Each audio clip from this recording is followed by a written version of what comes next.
नमस्कार। Before print से मैं महेश शर्मा। आज कानपुर में सर्वदलीय बैठक होने वाली है 5 बजे। वो पूर्व सांसद पॉलिट ब्यूरो की, कम्युनिस्ट पार्टी ऑफ इंडिया मार्क्सवादी की पॉलिट ब्यूरो की मेंबर सुभाश्री अली सहगल के निवास पर होगी, सिविल लाइन्स में। तो ये सर्वदलीय बैठक क्यों बुलाई जा रही है और इसके साथ ही साथ अन्य राज्यों में भी इस तरह की पहल चल रही है, भाईचारा सम्मेलन बुलाए जा रहे हैं। तो ये चूंकि अगले साल चुनाव भी है, उसको देखते हुए इसका राजनीतिक महत्व से इनकार नहीं किया जा सकता है। आज हमारे साथ बातचीत करने के लिए खुद सुभाश्री जी मौजूद है। सुभाश्री जी नमस्कार। सुभाश्री जी, इस सर्वदलीय बैठक के पीछे का क्या कॉन्सेप्ट है? देखिए, सबसे पहले तो मैं बता दूं कि सर्वदलीय शब्द आपने इस्तेमाल किया, ठीक है, लेकिन ये विपक्षी दलों की और तमाम अन्य सामाजिक संगठनों की बैठक है। गैर भाजपा दलों की। हाँ, इसमें मतलब शासक दल नहीं है। और इसके पीछे जो मकसद है वो हम देख रहे हैं कि पिछले 4-5 सालों से लगातार कई सांप्रदायिक हमले हो रहे हैं और मतलब हिंसक हमले हो रहे हैं। लोगों के ऊपर मतलब मारपीट करना, उनकी जान भी ले लेना, और उसके पीछे जो कारण लोग बताते हैं वो ऐसे कोई बड़े कारण नहीं है कि किसी की जान ले ली जाए। असलियत में वो केवल अल्पसंख्यकों के अंदर एक दहशत पैदा करने के लिए और समाज के अंदर एक मानसिकता को बढ़ावा देने के लिए, जो सांप्रदायिक मानसिकता है। लेकिन इसके पीछे राजनीतिक और आर्थिक कारण भी हैं, जिन पर हम बाद में बात करेंगे। तो हमेशा इनके खिलाफ बयानबाजी होती रही है और छोटे-मोटे आयोजन भी कहीं-कहीं होते हैं। लेकिन इस साल से हम लोग, और ख़ास तौर से हमारी जो सीपीआईएम पार्टी है, हम लोगों ने कुछ अधिक इसमें हस्तक्षेप करना शुरू किया है। आप जानते हैं कि अभी हाल में ही हरियाणा में 2 बड़े महापंचायतें हुई थी, किसानों की नहीं, उनको उन्होंने हिंदू महापंचायत का नाम दिया। वो दरअसल हिंदू महापंचायत नहीं, वो नफ़रत फैलाने वाली महापंचायतें थीं, और उसका प्रमुख मकसद था किसान आंदोलन को ही विभाजित करना। क्योंकि उन महापंचायतों में जो कुछ खेतिहर जातियाँ हैं, उनको टारगेट करके उनको बुलाया गया और उनके अंदर अल्पसंख्यकों के खिलाफ एक नफ़रत की भावना पैदा करते हुए उनको संघ परिवार के करीब आकर्षित करने की कोशिश की गई। और जो बड़ा मकसद था वो था किसान आंदोलन को ही कमज़ोर करने का। तो ये पहले मेवात में हुआ और उसके बाद जो पटौदी एक जगह है गुड़गाँव में ही, वहाँ हुआ। तो मेवात में ही हमारी पार्टी की कहाँ वहाँ कोई बड़ी ताकत नहीं है, लेकिन हम लोगों ने 20 जून को वहाँ बड़ा भाईचारा सम्मेलन किया। और हम लोग सोच रहे थे कि शायद बहुत कम लोग आएँगे, क्योंकि प्रशासन भी बहुत विरोध कर रहा था, आरएसएस के लोग भी घूम-घूम करके विरोध कर रहे थे। लेकिन इसके बावजूद बहुत बड़ी संख्या में महिलाएँ, दलित समुदाय के लोग और कुछ मतलब किसान और कर्मचारी, ये बड़ी संख्या में वहाँ पर नूह में आए और वो सम्मेलन बहुत सफल हुआ।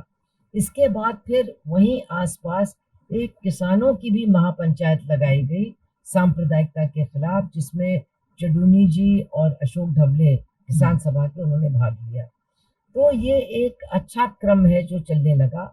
और पटौदी में जब उन्हीं लोगों ने, जिसमें वो अमू हैं, जो अब हरियाणा के मतलब ऑफ़िशियल प्रवक्ता घोषित कर दिए गए हैं, बहुत दुर्भाग्यपूर्ण बात है। उन्होंने उसी तरह का भाषण पटौदी में दिया और पटौदी के लोग तो हैरान थे, क्योंकि पटौदी में तो कभी भी इस तरह का कोई लड़ाई झगड़े का माहौल रहा ही नहीं है। तो हमारी पार्टी की वहाँ कोई भी ताकत न होते हुए भी हमारी महिलाओं ने वहाँ पहल की, दूसरे लोगों ने साथ दिया, और ये आशा, मिड डे वर्कर्स, उन्होंने भी साथ दिया। और ये तय हुआ कि हम लोग वहाँ भी एक भाईचारा सम्मेलन करेंगे। तो वो पिछले हफ्ते पटौदी में हुआ, मैं भी उसमें गई थी। मेवात वाली में मैं गई थी, और ये हम लोगों की मतलब आशाओं के बिल्कुल विपरीत 500 से अधिक लोग थे, महिलाएँ भी बड़ी संख्या में थीं, और उसका असर उस इलाके में बहुत अच्छा गया कि हाँ, ये जो कह रहे हैं लोग बिल्कुल सही बात है।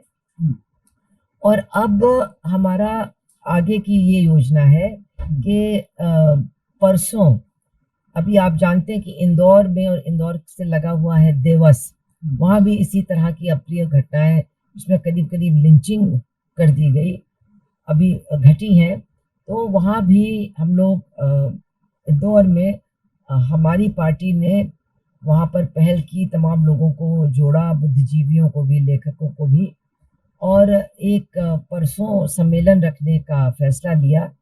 और अच्छी बात ये है कि अब दिग्विजय सिंह भी तैयार हो गए हैं। उन्होंने खुद पता लगाया और वो भी रहेंगे, तो हम लोग सब एक साथ परसों रहेंगे। लेकिन कानपुर में भी अभी 2-3 इस तरह की घटनाएँ घटी हैं।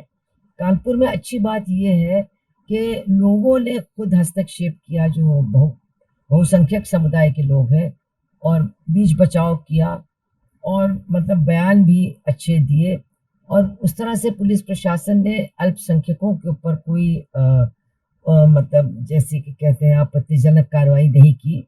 लेकिन फिर भी ये बिल्कुल स्पष्ट है कि कानपुर में भी और उत्तर प्रदेश के तमाम हिस्सों में, ख़ास तौर से चुनाव को देखते हुए, एक सांप्रदायिकता का माहौल निर्मित किया जा रहा है।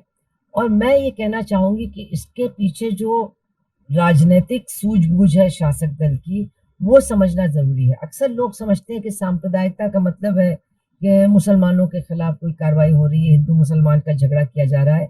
लेकिन असल में ये बात यहाँ तक नहीं है, ये और बहुत बड़ी इसके पीछे बातें हैं।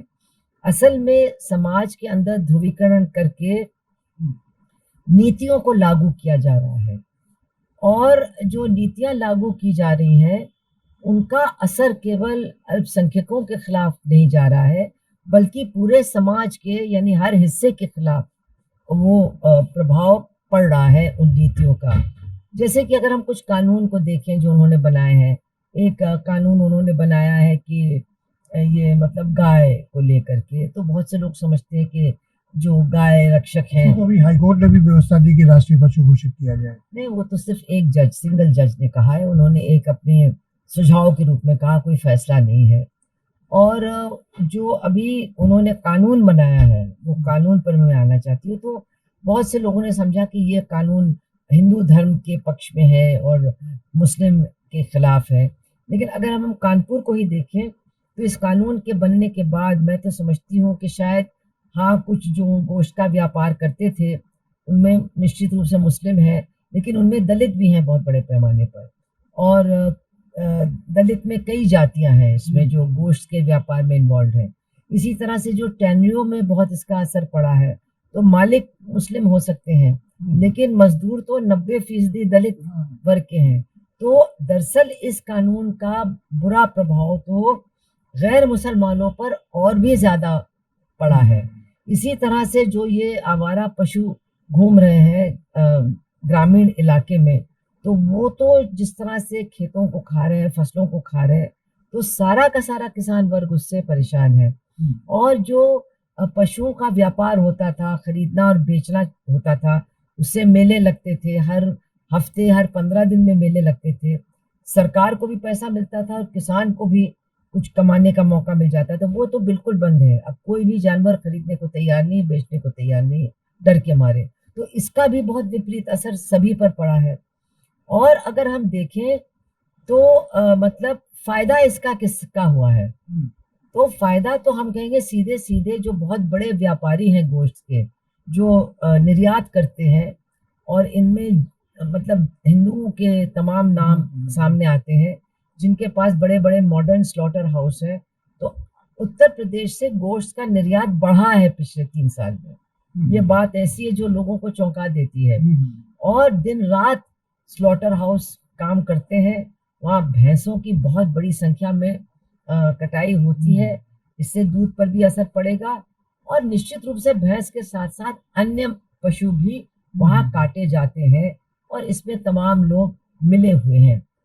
आखिरी बात जो हम कहेंगे, जो सरकार और निजी लोग गौशाला चलाते हैं, तो वहाँ भी अगर हम देखें तो जो पैसा सरकार से मिलता है उससे चारा नहीं खरीदा जा रहा है, उससे पानी का प्रबंध नहीं हो रहा है, और सैकड़ों की संख्या में साल में गाय इन गौशालाओं में भी मर रही हैं। तो इस कानून का ना गाय को फ़ायदा हुआ है, ना धर्म की रक्षा हुई है, और समाज के बहुत बड़े हिस्सों पर इसका बहुत विपरीत असर पड़ा है।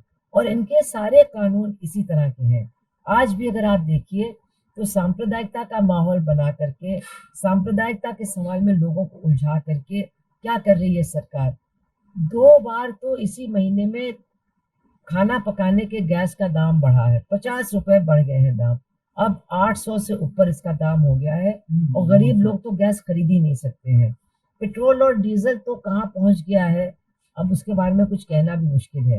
यही नहीं, कड़वा तेल दूना हो गया है 1 साल में, मूँग की दाल का दाम दूना हो गया है और बाकी जो हमारे सार्वजनिक क्षेत्र के संसाधन थे, उनको पहले तो ये होता था बेचा जा रहा है तो कम से कम ये सोचा जाता था कि इनका कोई सही दाम निर्धारित किया जाएगा। लेकिन अब सरकार ने एक नया फ़ॉर्मूला निकाला, बेचेंगे नहीं, मोनेटाइज़ेशन करेंगे। मतलब ये लीज़ पर देंगे और लीज़ की जो प्राइस होगी वो सरकार तय करेगी। क्या देख के तय करेगी? उस संसाधन के मूल्य को देख के नहीं, किसको लीज़ कर रही है उसकी शक्ल देख कर के दाम तय करेगी। तो आप देखिएगा कि हमारी ट्रेनें, हमारे रेलवे स्टेशन हवाई अड्डों की तरह अंबानी और अदानी को कौड़ियों के भाव लीज़ पर दिए जाएँगे और इससे हमारे हाथ से हमारी संपत्ति चली जाएगी, लेकिन कुछ भी बदले में नहीं मिलने वाला है। आम जनता की जेब और भी ज़्यादा कटेगी। तो ये सारी चीज़ों को लोगों के सामने रखने की ज़रूरत है। तो हम लोगों ने कानपुर में भी, और मुझे बहुत खुशी है कि जिससे भी मैंने बात की उन्होंने बहुत स्वागत किया इस सुझाव का। तो आज मुझे उम्मीद है कि तमाम जो विपक्षी पार्टियां हैं वो लोग आएँगे और तमाम जो सामाजिक संगठन हैं उनके भी लोग यहाँ पर आएँगे। जो बार एसोसिएशन के लोग हैं उनसे भी बात हुई है, कुछ व्यापारियों के संगठनों से भी बात हुई है, कुछ लेखक वगैरह हैं उनसे भी बात हुई है। तो आज हम लोग बैठ कर के ये तय करेंगे कि एक बहुत बड़ा धरना भाईचारा बचाने के नाम पर कानपुर में कब रखा जाएगा और ये होगा 15, 16, 17, 18 सितंबर के तारीखों में। हाँ, क्योंकि उसके बाद फिर भारत बंद की भी कॉल है, तो उसी समय ये तय होगा। आज की तारीख में उसकी तारीख तय हो जाएगी। ये भाईचारा सम्मेलन और ये गैर भाजपा दलों की बैठक, ये सिलसिला कानपुर से शुरू हुआ तो ये अन्य राज्यों या अन्य शहरों तक भी चलेगा या यहीं तक सीमित रहेगा? अन्य राज्यों में तो शुरू हो ही गया है, इसको तो उत्तर प्रदेश में फैलाना ही है। उत्तर प्रदेश में तो जगह जगह हम कोशिश करेंगे कि इस तरह के सम्मेलन आयोजित हों और इसके साथ साथ हम ये भी जानते हैं कि किसानों की महापंचायतें भी शुरू हो गई हैं। अब कल बहुत विशाल महापंचायत होगी हमारे मुजफ्फरनगर में और उन्होंने अपने कन्वेंशन में भी इसके पहले सांप्रदायिकता के सवाल को बहुत अहमियत दी है और कहा है कि इसके खिलाफ लड़ना हमारा बहुत बड़ा फर्ज है वरना हमारा आंदोलन टूट जाएगा। उन्होंने देखा है कि सरकार की तरफ से कैसे हिंदू सिख, हिंदू मुसलमान की भावनाओं को भड़काने की कोशिश की गई है। तो वो जब पंचायतें भी होंगी तो उनके साथ साथ ये भी चलेगा। तो निश्चित रूप से हम लोग उत्तर प्रदेश के माहौल को एक ऐसा बनाने की कोशिश करेंगे जिसमें लोग मिल करके अपने सही मुद्दों के खिलाफ लड़ें और अब इस बात पर निश्चित रूप से सरकार से पूछा जाएगा कि भाई 1 महीने में 16 लाख नौकरियां कैसे गायब हो गई। उत्तर प्रदेश की सरकार से पूछा जाएगा कि ये 60, 70, 80 बच्चे क्यों अस्पतालों में मर रहे हैं, क्या कर रही है सरकार? सफाई नहीं है, कोई इंतजाम नहीं है। अगर ये देहातों में और ज़्यादा फैलेगा तो देहातों में तो बिल्कुल कोई व्यवस्था नहीं है। तो ये सारी सरकार के सामने सवाल रखे जाएंगे। अच्छा सुभाष जी, अगले साल की तिमाही में चुनाव, पहली तिमाही में चुनाव होने हैं, तो ऐसे में ये जो भाईचारा सम्मेलन है और गैर भाजपा दलों की बैठक का सिलसिला, इश्यूज को उठाना, ये सब वैसे ही चलता रहेगा या चुनाव आते आते चूंकि पार्टियां चुनाव लड़ने लगेंगी तो बिखर तो नहीं जाएगा? क्या लगता है? नहीं, ये चुनाव तक चलेगा और चुनाव के बाद भी चलेगा और ये जो एकता नीचे से बनेगी यही तमाम राजनीतिक लोगों को भी एक साथ बैठने के लिए मजबूर करेगी और भाजपा के खिलाफ एक एकताबद्ध लड़ाई भी संभव इसी से होगी। जब नीचे से दबाव पड़ेगा कि भाई सब लोग लड़ो इनके खिलाफ और भाईचारा बचाने के लिए इनको हटाओ। ठीक है, धन्यवाद। अगर आपको हमारा वीडियो पसंद आया हो तो इसे लाइक करें, सब्सक्राइब करें और साथ ही बेल आइकन दबाना ना भूलें।